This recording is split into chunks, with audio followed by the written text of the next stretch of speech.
Generation में जब बच्चे छोटे थे, खो जाते थे तो मिलते थे तो फिर उनकी पिटाई होती थी। पर बच्चों का गुस्सा तभी करते हैं जब हम खुद इमोशनली डिस्टर्ब होते हैं। इसको ये शिकायत होती है कि मेरी औलाद ने मेरे लिए इतना नहीं किया या मेरे शौहर ने मेरे लिए इतना नहीं किया, तो कोई किसी के लिए नहीं करेगा जो चीज़ आप अपने लिए करेंगे।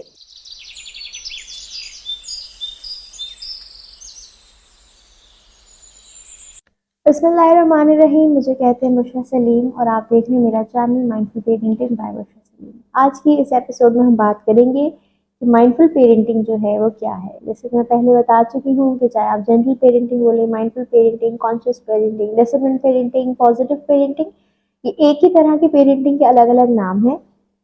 हम बात कर लेते हैं कि ये होती है। माइंडफुल पेरेंटिंग जो है वो ये है कि आपने अपने आप को शऊरी तौर पे प्रेजेंट में लाना है, ना कि जो भी अगर कोई सिचुएशन होती है, जैसे कि अगर आपके बच्चे से पानी गिर जाता है, ठीक है, और आपको एकदम जो है वो गुस्सा आ जाता है। अब आप देसी पेरेंटिंग अगर करेंगे तो आप सीधे जाएंगे, उसको समझाया भी है, 10 दफा मना किया पानी नहीं गिराओ, लेकिन तुम बात नहीं समझते हो, आप जो है वो शेमिंग करना स्टार्ट हो जाएंगे।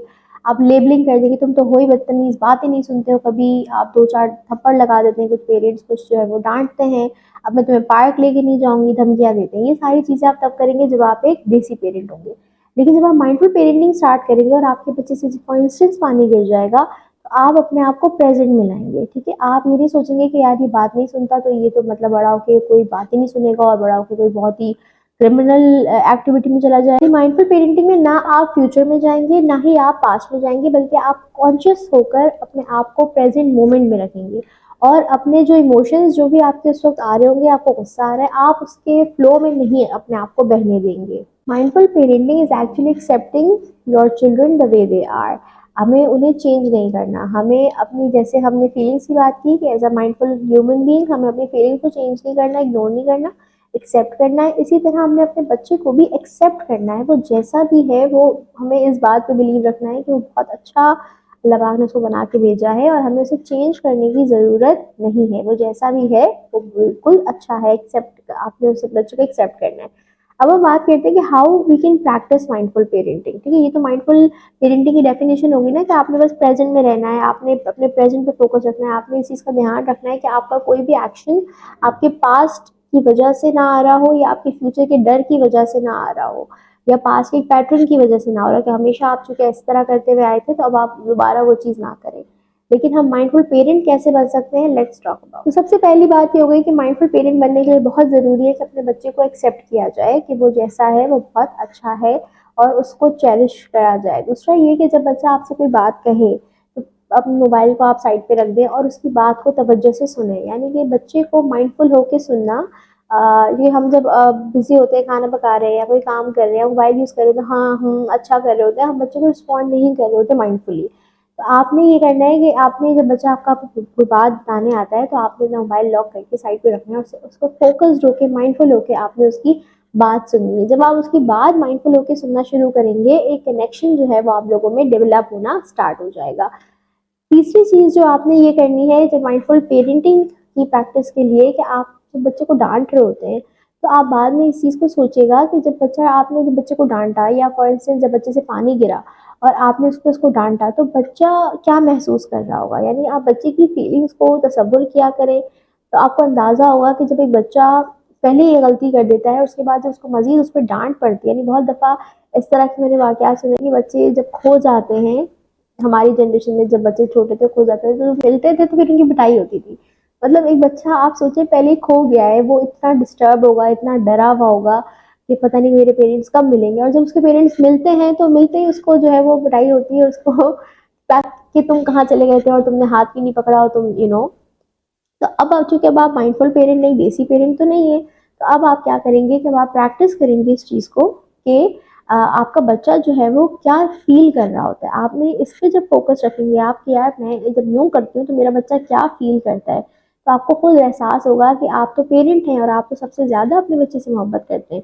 आप उसको दिन में कैसी फीलिंग्स दे रहे हैं, ठीक है। यानी आपने अपने बच्चे की फीलिंग्स को इमेजिन करना है और फिर अपना रिस्पॉन्स जो है आपका, आपने कोशिश करनी है उसके साथ मैच कर सके। यानी कि जब आप अपने आप को इमेजिन कर सकते हैं कि जब आप छोटे थे और आपसे कोई गलती थी, आप क्या सुनना चाहते थे, तो तुम यही कि तुम्हें कोई बात समझ नहीं आती, तुम हमेशा गलती करते हो, हमेशा 10 दफा मना किया कि क्लास में तो फिर भी उठा लेते हो, कि 10 दफ़ा मना किया इसको यहाँ से मत लो फिर भी ले लेते हो, या आप ये सुनना चाहते थे कि चलो बेटा कोई बात नहीं, गलती इंसानों से होती है, इट्स ओके, अब हम let's together we can clean up the water, right. तो ये सारी चीज़ें आप तसव्वुर जब करते हैं कि यार मैं इस वक्त अगर छोटी होती और मैं इसे क्या सुनना चाहती, तो आपके लिए आसानी होगी इस स्क्रिप्ट को डिज़ाइन करने में कि अब आपने अपने बच्चे को किस तरह रिस्पॉन्ड करना है। एक और चीज़ जो बहुत ज़्यादा माइंडफुल पेरेंटिंग के लिए ज़रूरी है, number 4, that is that you have to manage your own feelings and reactions. ठीक है, यानी आपने बच्चे की फीलिंग्स को तो समझ लिया, लेकिन आपको जब भी जो फीलिंग्स आ रही हैं आपने उसको सही तरीके से मैनेज करना है, आपने उसको सही तरीके से अपनी बॉडी से रिलीज़ करना है।